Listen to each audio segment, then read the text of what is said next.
দেশ ছেড়ে প্রবাসী মাটিতে আসার পরে মা যে কি জিনিস এটা ভাই প্রত্যেকটা মুহূর্তে মুহূর্তে বোঝা যায়। তো এখন বাজে রাত 12টা 1। তো এমন সময় আমার কাজ করা লাগতেছে। তো মা যে কি জিনিস এই কথাটা কিলিগা কইলাম, আর এত রাত্রে বেলা কাজ করা লাগতেছে কিলিগা দূরে আমি বলতেছি একটু শুনেন। তো এখন আমার বসে আমারে দিয়ে গেছে 2টা রুটি, একটা খাইছি আমি আর একটা ফান্টা, ঠিক আছে। তো আমার এখানে এত রাত পর্যন্ত থাকার কথা আছে, মনে করছে কাজ অনেক কম, সন্ধ্যাবেলা নাস্তা দিয়ে গেছিল। তো ও গেছে অনেক দূরে, যার কারণে আমি এখন রাত্রেবেলা আমার এটি দিয়েই চলতে হইব। আর এমনিতে খাবার হলে কোনো সমস্যা নয়, খাবার অনেক খাওয়াই ভাই। তো এই যে যে একটা সময় মার কথা কি লিখা কইলাম, এই সময়টা তো মনে করেন যে ওই সময় আছিল যখন 3-4 বছর আগে দেশে আসিলাম। রাত্রেবেলা বন্ধু বান্ধব লয়ে ঘুরতে গেলে মায়ের ফোনের উপরে ফোন দিত, কিরে খাইতাবি না, এক্সট্রা করে প্লেটে থিয়া দিছি, আয়া খাইয়া লইস। বাসায় থাকলেও আয়া খালি জিগাইতো, কিরে খাবি না খাবি না।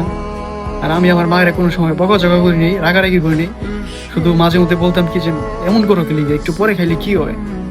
তো এমন করো কি লিগে, একটু পরে খাইলে কি হয়, এই কথাটা লিখে না ভাই আমি আজকে অনেক পস্তাইতেছি, অনেক বেশি কষ্ট লাগতেছে যে আমি ওই সময় এই কথাটা কি লিখে কইছিলাম।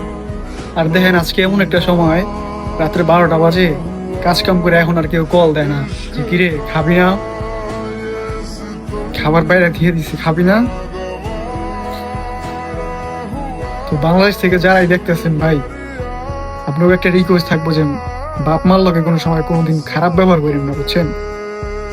এটা হয়তো ভাই এখন বুঝবেন না, কিন্তু একটা সময় যা বুঝবেন, ঠিকই বুঝবেন। ওই সময় ভাই হাজারো আফসোস করে কোনো লাভ হইতো না।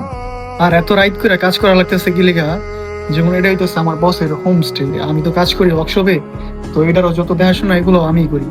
তাই আজকে সন্ধ্যাবেলা কাস্টমার বেরোইছে, বেরোনোর পরে আগামীকালকে সকালবেলা 8টা বাজে 8:30 বাজে কাস্টমার আবার একটা ঢুকবো, ঠিক আছে। এটা ডে বাই ডে মানে চেঞ্জ হয়, পার ডে ভাড়া হয় এই বাসাটা। পার ডে ভাড়া হওয়ার কারণে আগামীকালকে তো কাস্টমার ঢুকবো। তো এখন তো ক্লিন করা লাগবে, যেহেতু আজকে সন্ধ্যাবেলা বেরোইছে কাস্টমার, আজকে রাত্রের ভিতরে। তো আইডিয়া আছে না যে এত অপরিষ্কার হয়ে রয়েছে বাসা, দিয়ে অনেক অপরিষ্কার বাসা। তারপরে যাই হোক ভিতরের কাজ, এই যে আইসি 6টা বাজে, এখন বাজে 12টারও বেশি। ভিতরের কাজ সব শেষ করলাম, এখন বাইরে পার্কিং প্লেস এগুলারে এটারে ধুইতেছি। এটা করলেই আর কি শেষ হয়ে যাবো কাজ।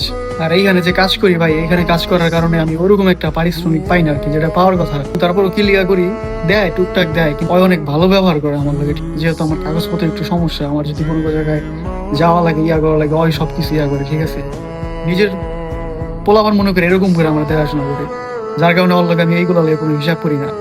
যদিও একটু কষ্ট হয়, খারাপ লাগে, যাই হোক আমি এটা করে দিই। আর এটালেও আমার আফসোস নেই যে আমার এত রাত্রে কাজ করা লাগতেছে।